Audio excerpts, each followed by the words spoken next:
and welcome to Community Crumpet, a tasty slice of community spirit. Now, I'm Tony, and in this episode, we've got big hearts of loving today. We've got Jade and Terri from Ormsgill Stronger Together. And this podcast is all about their stories, the people and ideas that make their community stronger. And today's a chance for the team to tell us all about their genius. Let's get the crumpet going.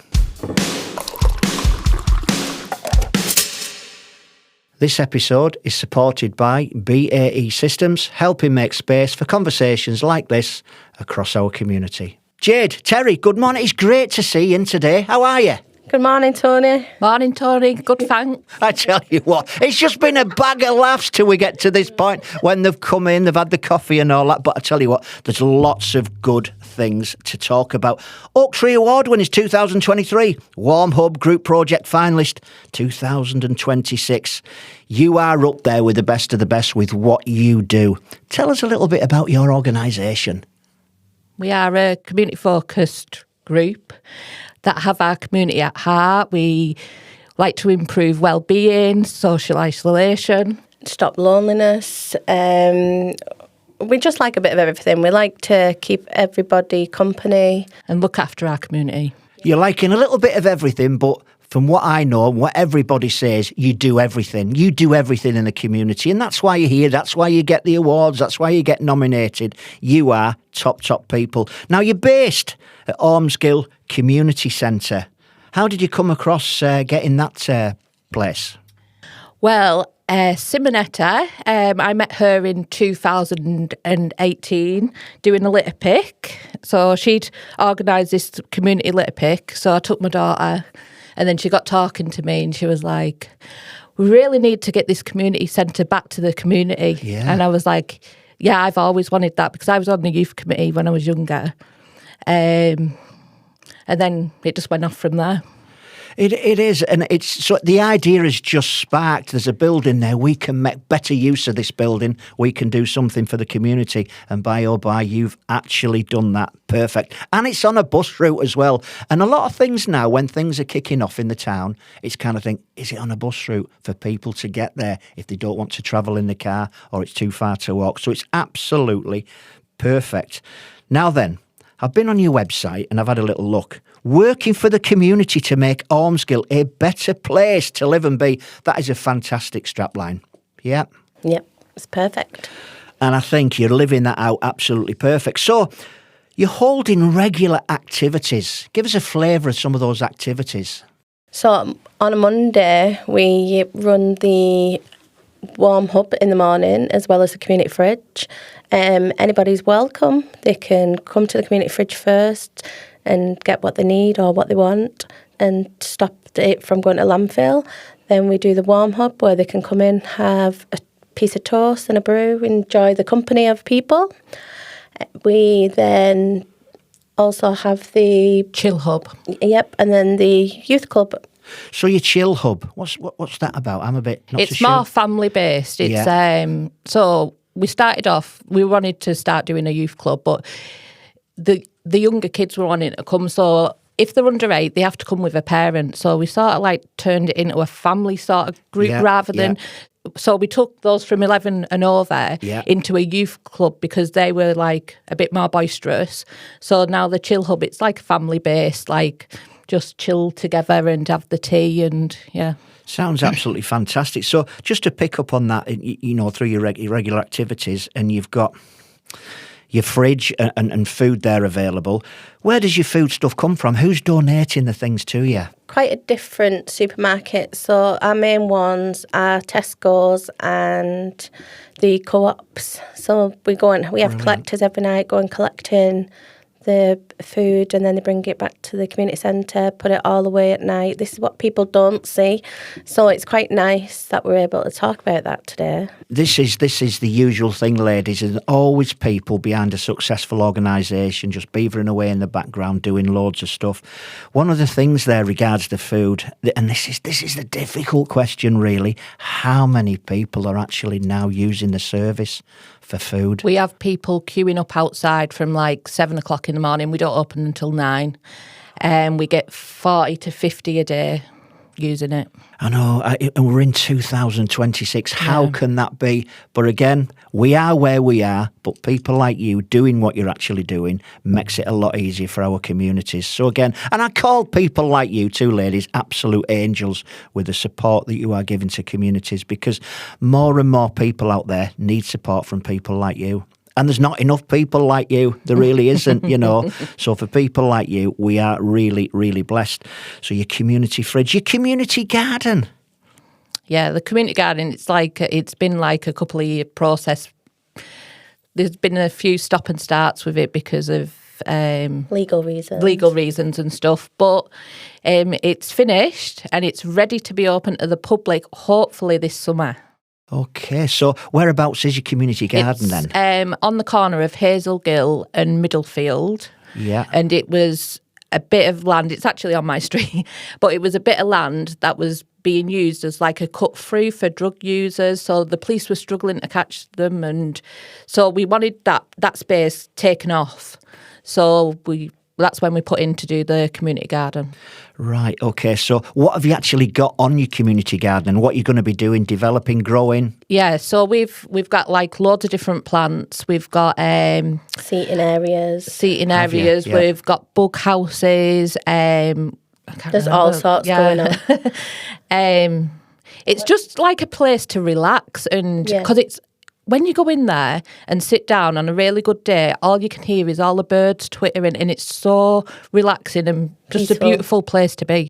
Yeah, so where it's based, have you got it, is it enclosed, is there a fence around it? Is Yes, it just open to it's all closed off. So there's 2 gates to it that are locked at the minute because we haven't got the right insurance to actually have it open to the public. Yeah. But as soon as that's sorted, it'll be open from 9 till 5. Will it? That's absolutely fantastic. So anybody can go there and relax and chill. Yeah, right. I mean, if you want in a private one as well, that can be arranged. We can arrange to open it up. Yeah, really. So like schools and sensories and sensory needs and things like that, and like dementia classes, it'd be nice for them to go and be able to go into it. See, this just takes in a whole new fantastic dynamic. So you obviously Ormsgill School being the nearest school there, and it's St Pius. St Pius School. So those kids can have a wander up there with the carers and the teachers and all, and they can use that facility as well. Yeah. Again, this is community support at its very, very best.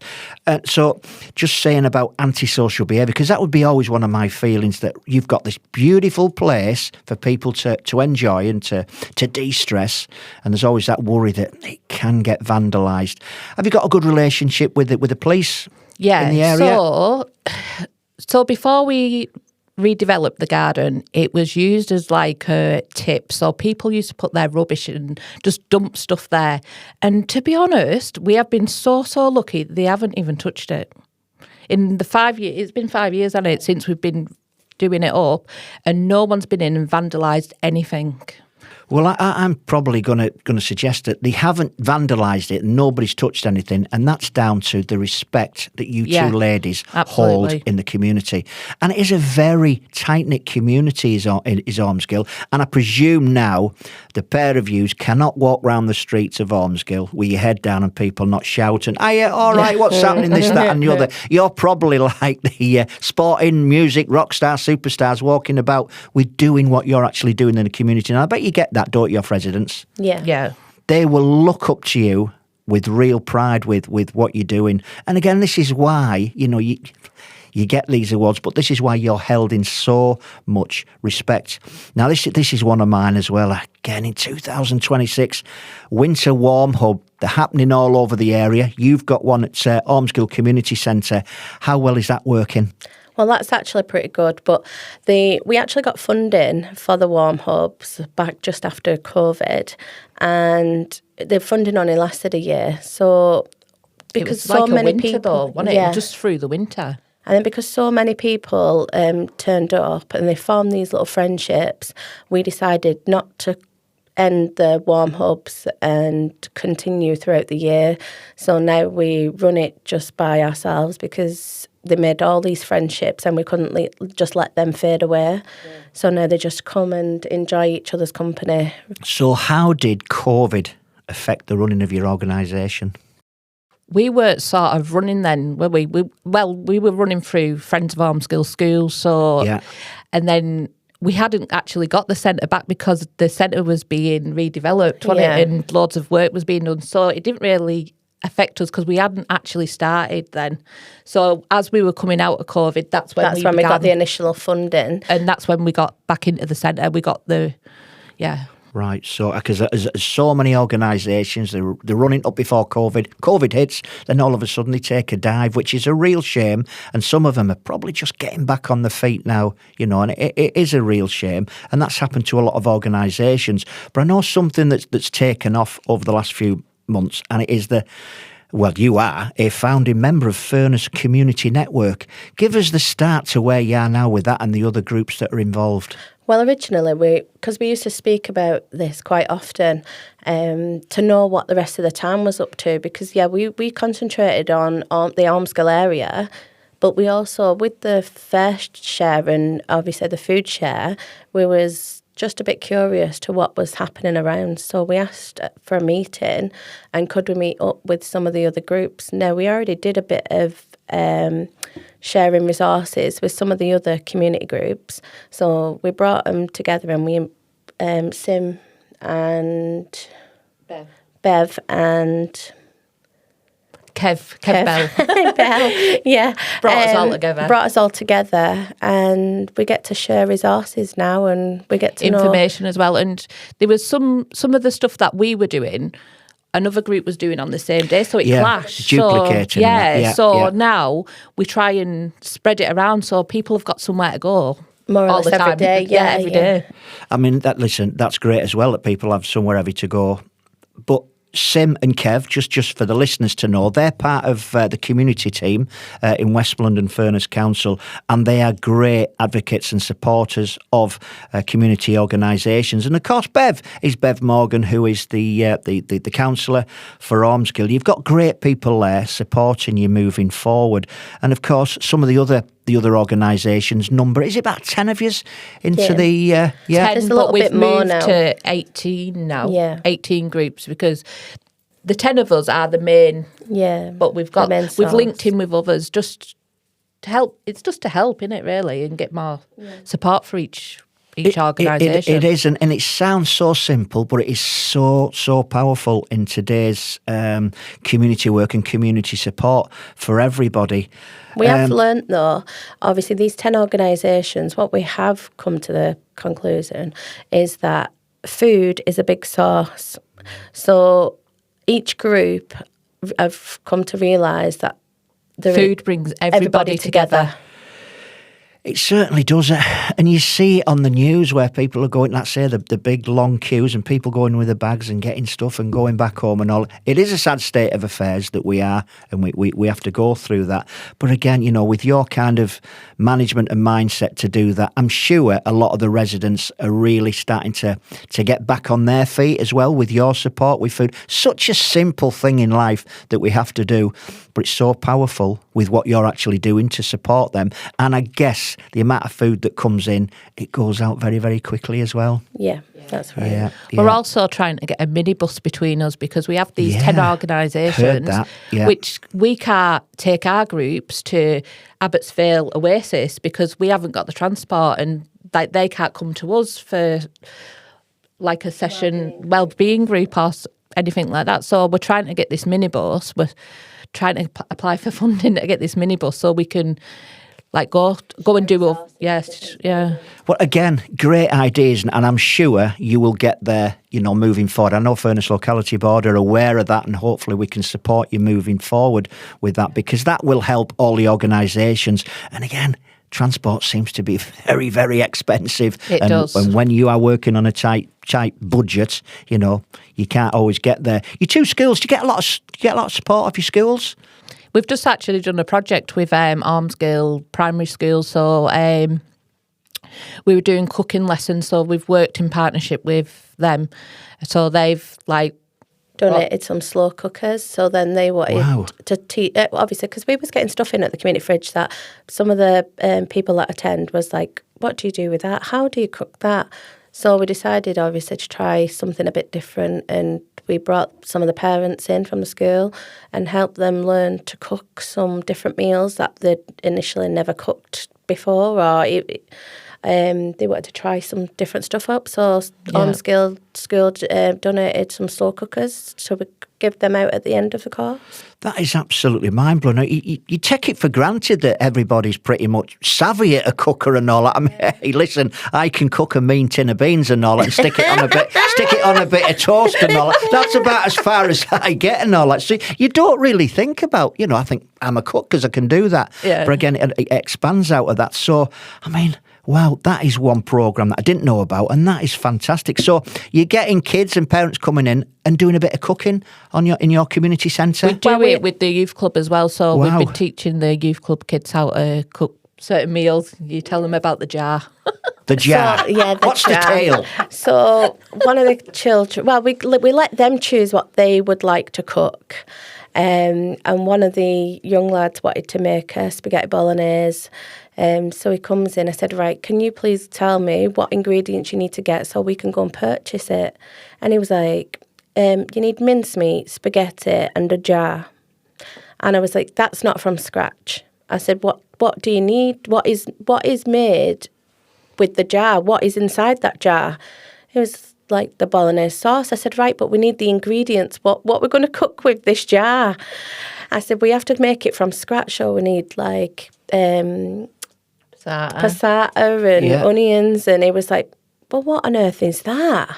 So I can be a bit like that, so I can. So we had to re-scratch. We had to start it from scratch, and he made it absolutely from scratch. And he was like, oh, I don't like that. I don't like this. I don't want to put that in. But he put it all in, and he absolutely enjoyed it. And so the rest of the group did as well. And he was dead proud of himself. Yeah, it proper builds the confidence as well, because when they've made it and everyone's eating it, they're like, wow. Oh, it was nice that. And they were like, oh, I've made that. They're absolutely buzzing after it. Yeah, and then there was another lad. He wanted to make salt and pepper chicken, and I said, "Right, please, can you tell me what you think you need to make that?" And he was like, "Some chicken." That'd be me. That's it. That's all I would say. Chicken, and some salt and pepper. And I was like, "No, that's not what we do." So we have to do the same with that. It's just funny, but it's learning them new skills. So then, obviously, we even had a Thai chicken curry made. We'd never tasted it before, and it was amazing. It was really good. And then a chicken korma, and it's nice because then the kids are making it here, and then like, please, can I take some on for my parents to try? And obviously, when you get cooking lessons in school and things, but it's what the teachers want to cook. Yeah. It's through that. So when a child actually says, please can we try and make this, or please can I try and make that, it's nice because that's their ideas. They're the ones that are wanting to choose what they want to cook, and then they're wanting to take it home and show the parents. And then that might encourage them to actually make that at home with them as well. Yeah. Like, it is so powerful, and what you're doing, I understand it, is you're stripping it right back to basics then and that would be for me, because I'm a simple brain, me, so that would be perfect for me. Strip it right back. There's your chicken, there's your salt and pepper, but we have to put these other things in as well. Yeah. I think that's fantastic. I really, really do. That's got to be shouted from the rooftops where you do that. It really is, and I'm sure other organisations, if they knew, they'd take that on board as well. Events and galas, you must have some of them through the year. Yeah, we've got one coming up in the summer. We haven't actually picked a date yet because we've been so busy with everything else, but every year we try to do a free barbecue for the community. Wow. So that will be coming along. Yeah, we're going to get a date for that sometime soon. And again, where you say free, I mean, that really helps as well.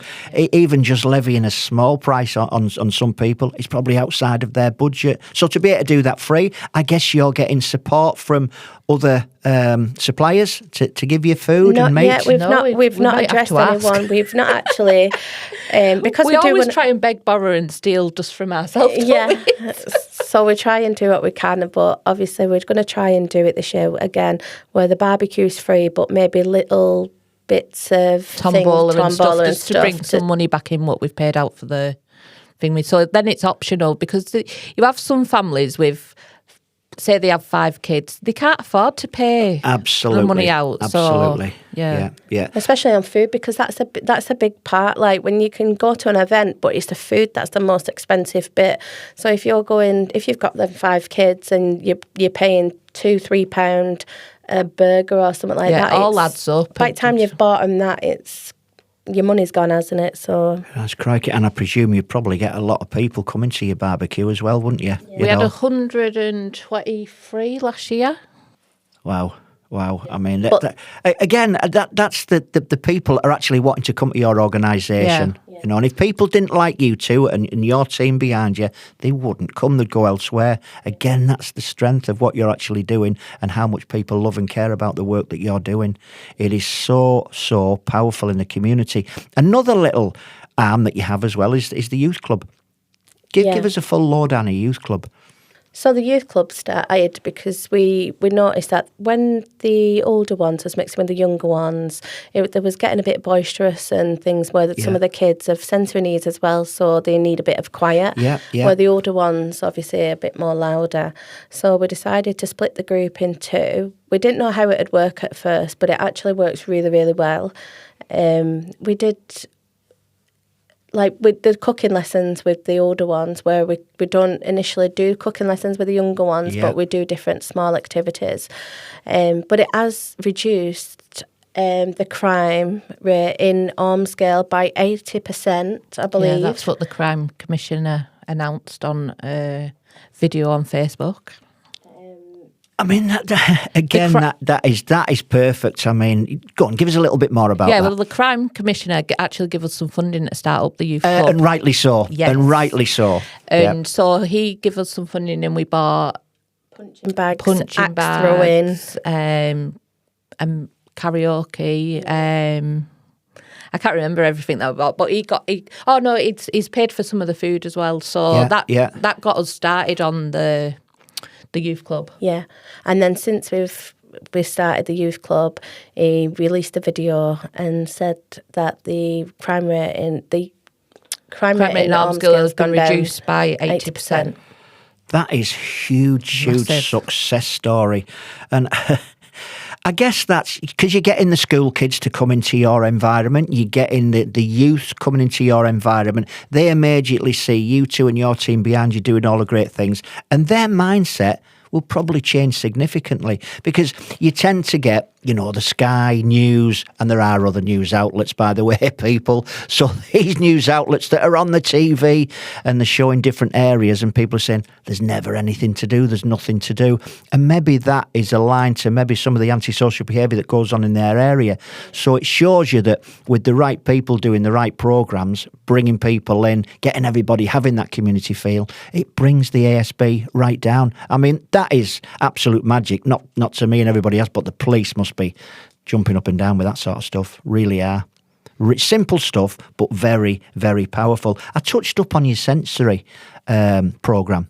A little bit more about your sensory programme. So we do have, obviously, with the Chill Hub version, we do have a couple of children that are neurodiverse. Neurodiverse, which they attend the Chill Hub side. So even though there's an age 8 and over, they still come with parents and stuff. So it is more of a family vibe now, and people bring the children who have sensory needs, and because it's more quieter and calmer, but they're still getting to enjoy the time with others as well. So yeah, it's quite a nice little group. It is. I mean, sensory is perfect for those young children. Do you put any sort of a charge on anything like that? No, it's all completely free, and then every child will receive some kind of meal as well for free. Do you actually charge for anything with what you're doing? This is our problem. I tell you what, folks, listeners out there, these are two wonderful ladies laughing and giggling. It's just coming off so easy for the great work that they do. So, leaning onto that, how could you actually, how could people maybe contribute? Would you be looking for sponsors? Would you be looking for people to possibly give you a grant? Yeah, well, we're looking, both, to be honest. We are looking for sponsors and we are looking for different grants. I mean, we do have a little donation box on our wall near the community fridge, so people can donate if they want to donate. But we've never done it as a compulsory or anything like that. It's just like, but even when we do the Christmas meals, we do a free Christmas lunch at Christmas. We've never charged. We always give it away for free. They get a 3-course meal.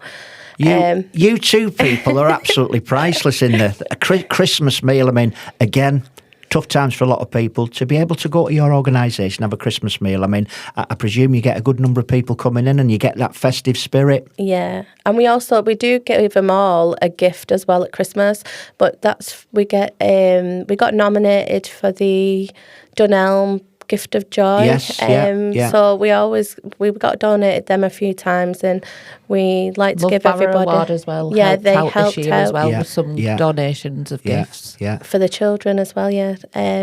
But yeah, we like to give them all something, because even some don't get nothing. No. We celebrate everybody's birthday because some of them don't even get a birthday card. So we make sure they get a birthday card, a small present and a cake and a picture. Yeah, and we just like to remind everybody that they do matter as well, even if they don't think and they're going through terrible times themselves.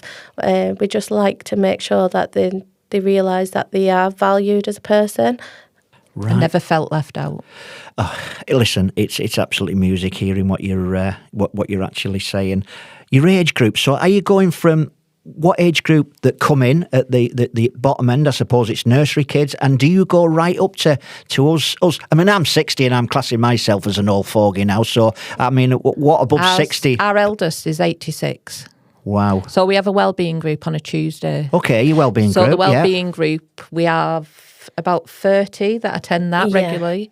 They just some have their own projects that they're getting on with, and they'll bring that, or some just come for a talk and a brew.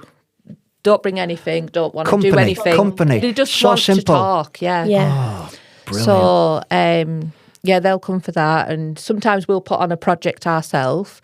And recently we just took them all to Windermere on the boats to Furness, and it was absolutely brilliant. They loved it. And guess what? That was free as well. Well, listen, I mean, I know you're giggling with it, but this is amazing things to understand and to listen to. Do you have a working party of people that come in and do a little bit of painting, a little bit of touching up wherever, and a bit of do-it-yourself? No, because we're in a council building, so will the council come and do that? Yeah. We do have, we're very, very grateful for our volunteers that we do have there. Your volunteer network, yeah. They're really supportive, and to be honest, but our volunteers only started off volunteering because we've helped them, and then they've got the confidence to be able to come in now and help us. So, and some of them have even gone out and got a job. After volunteering, they've built that confidence up that they've been able to go out and get a job, and it's fantastic, isn't it?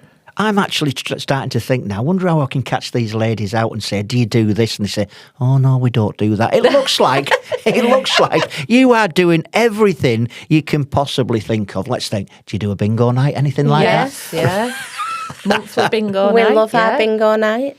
We do bingo with the kids as well sometimes, don't we? When they get a bit rowdy, we'll say, right, do you want to play bingo? Because they get excited, it quiets them down and sits down. And And you've got a nice little bit of land to the side that the kids can have a kickabout on as well. Yeah. We have a football pitch, we have skate park. Yeah, right. Yeah. I mean, that unit up there, it must be the envy we of so many places. We always say we are so lucky to have the space that we have. We are always really grateful, aren't we?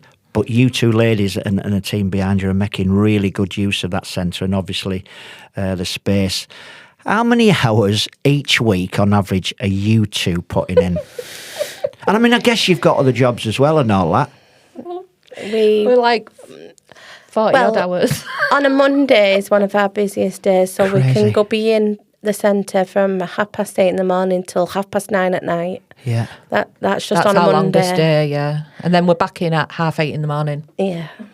It's phenomenal. And I guess sometimes your phone could end up going when you try to chill out with your family of an evening and you've got a resident or what's going on, what's happening. I guess you get all that as well. Well, obviously because we run the wellbeing group and we have quite a lot of the elderly in there, Obviously, they all have my number. So in the middle of the night, when they get a leak, or I've had phone calls just because they can't sleep, in like 2-3 o'clock in the morning, they'll be on the phone to me and I'll be half asleep, but we're still chatting away because they're feeling a bit lonely in the middle of the night.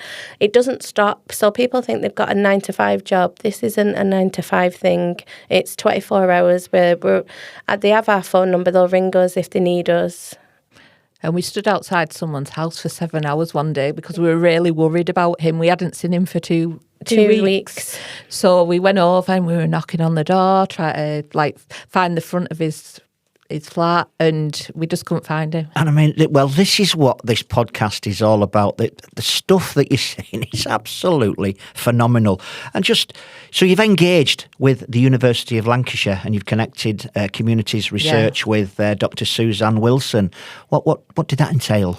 So we went out, we got the kids to do it as well, didn't it? It was mainly me, you and our kids and a few others. So we went knocking on the door, just asking what was needed in Ormsgill, to try and find out who was lonely, what you wanted in Ormsgill, and it come out we were quite surprised. We thought it'd be the pensioners that'd be the most loneliest, but it come out that it was young parents, young mothers. Yeah. Wow. So we tried to work on that. We started off by doing community events, seasonal events, to try and get these mums out. But we still struggle now, really, don't we? We don't get a lot of young mums to our events or even to the warm hubs. We have a few, but not as many as we thought. So we can take it out of this podcast that you want more young ladies, young families coming along and enjoying what you have to offer.